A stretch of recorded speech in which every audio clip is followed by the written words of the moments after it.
प्यारी सात संगत जी, प्यार से कहिए धन्यकार जी। आओ संत महात्माओं, आशा करते हैं आप जीवन में खुशहाल और सदगुरु की कृपा से चंगे होंगे, इसकी रहमत बरस रही होगी। तो आज का जो हमारा विषय है कि ज्ञान लेने के उपरांत हमें ऐसी गलती नहीं करनी। आओ महात्माओं, एक गांव में एक निर्धन परिवार रहता था और एक दिन वहाँ उसकी कुटिया पे एक संत आए, ब्रह्मज्ञानी संत आए, उसकी कुटिया के पास आए और उसकी दीनहीन दशा को देख करके कहा, लो संत महात्माओं, आप बहुत परेशान लग रहे हो। बोले, जी महाराज, मैं बहुत पीड़ित परेशान हूँ, मैं बहुत गरीब हूँ। तो उस संत को दया आ गई उस इंसान पे और उसने एक पारस पथरी निकाल करके और उसे दी और उसे समझाया, ये पारस पथरी इस प्रकार से है, ये अगर आप जिस भी वस्तु से टच करोगे ये सोना बन जाएगी आपकी। ये पारस पथरी है, आप मैं 1 साल के अंदर आऊँगा, आप जितने मन चाहें इतना सोना बना लेना और अपनी गरीबी को दूर कर देना, गरीबों को दूर कर लेना और औरों के भी काम में आना। ये ऐसी चीज़, मैं ऐसी वस्तु आपको दे करके जा रहा हूँ। बोला, ठीक है महाराज। तो उसने संत महात्मा करा क्या, उस पारस पथरी पे उसने कपड़ा लपेटा और लपेट करके एक टीन की डिब्बी में बंद करके उसे रख दिया और अपने क्रियाकलापों में इतना व्यस्त हो गया, अपने कामों में, दिनचर्या में, कि वो उस पारस पथरी के बारे में भूल गया। आओ संत महात्माओं, कुछ समय के बाद 1 साल पूरा होता है और वो महात्मा वापस आते हैं और आन करके देखते हैं तो उसकी कंडीशन जैसी तैसी थी, जैसे पहले थी वैसी वो थी। बोले, भाई बच्चा, ये बात बता, मैंने तुझे पारस पथरी दे दी और पारस पथरी के बावजूद भी तेरी कंडीशन में कोई सुधार नहीं हुआ। तो वो कहता, अरे महाराज, अरे मैं तो वो भूल गया। तो बोले, कहाँ पर रखी है? तो वो लाया एक डिब्बी निकाल के। तो बोला, महाराज ये तो डिब्बी भी लोहे की थी, ये तो सोना नहीं बनी। तो उसमें देखा तो उसने एक कपड़े पर लपेट करके रख दी।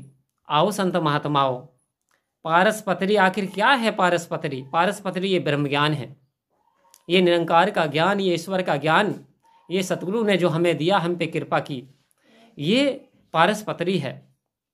हमें ऐसी गलती नहीं करनी जैसे उस व्यक्ति ने ऐसी गलती कर दी। यानी ज्ञान लेने के उपरांत अब वो कोई और नहीं है, वो हम ही जैसे व्यक्ति हैं जो ज्ञान लेने के उपरांत ज्ञान को भूल जाते हैं, सिमरण करना भूल जाते हैं, इस्तेमाल करना भूल जाते हैं।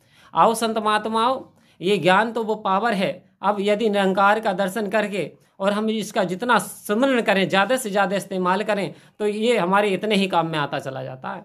हमारी बड़ी से बड़ी तंगहाली, परेशानी, गरीबी, कितनी मुसीबतें, रोग आदि व्याधि टिक नहीं सकते संत महात्माओं। तो सुमरन की बहुत बड़ी पावर बताई है, इस ज्ञान का बहुत बड़ा महत्व बताया है। लेकिन हम अक्सर गलती क्या कर देते हैं, हम खो जाते हैं पास्ट में, हम खो जाते हैं फ्यूचर की, भविष्य की कामनाओं में खो जाते हैं। लेकिन हम ज्ञान लेने के उपरांत करते क्या हैं, हम उसका इस्तेमाल नहीं करते। जो हमें संत महात्मा रास्ता बताते हैं कि सेवा, सत्संग, सुमरण, कि ये 3 चीज़ें आप करिए, लेकिन हम उनका इस्तेमाल एक का भी नहीं कर पाते, सेवा का भी नहीं कर पाते, सिमरन का भी नहीं कर पाते, सत्संग का भी नहीं कर पाते। तो आओ संत महात्माओं, फिर हमारे जीवन में खुशहाली कैसे आ जाएगी? दातार ने तो, सदगुरु ने हम आप पे बड़ी कृपा करी। आओ संत महात्माओं, हम इस काबिल नहीं थे जो इस इटर्नल पावर का ज्ञान हमें मिल गया। ये सदगुरु की हम पे कृपा है, ये सदगुरु की हम पे बड़ी दया दृष्टि है। वरना संसार में देखो बहुत भीड़ है। इससे पहले आपको कौन कहता था महापुरुष? आओ संत महात्माओं, ज्ञान लेने के उपरांत आपको पुरुष से महापुरुष बना दिया गया, आपको एज ए ग्रेट मैन की उपाधि प्रदान कर दी गई। आओ संत महात्माओं, कहने का इतना तात्पर्य है, यदि ज्ञान ले लिया तो उसे ज्ञान लेने के बाद भूलें नहीं। उन 5 प्रणों को नहीं भूलना है, उस स्मरण को नहीं भूलना है, उस सेवा को नहीं भूलना है, उस सत्संग को नहीं भूलना है। आओ संत महात्माओं, कितनी परेशानी क्यों ना हो जाए, यदि संत की चरण धूलि मिल जाए, यदि संत का दर्शन मिल जाए, यदि सत्संग मिल जाए, तो सदगुरु की रहमतें बरसना शुरू हो जाती हैं। वहाँ फिर हमारे बारे नियारे हो जाते हैं, हमारे जीवन का कल्याण हो जाता है। तो बस दास तो इतनी ही विनती करेगा कि आप सेवा, सत्संग, सुमरण यदि ये मिला है तो कभी ऐसी गलती मत करना कि इसे बांध करके यानी इसे भूल मत जाना। प्यारी सात संगत जी, प्यार से कहिए धन्यकार।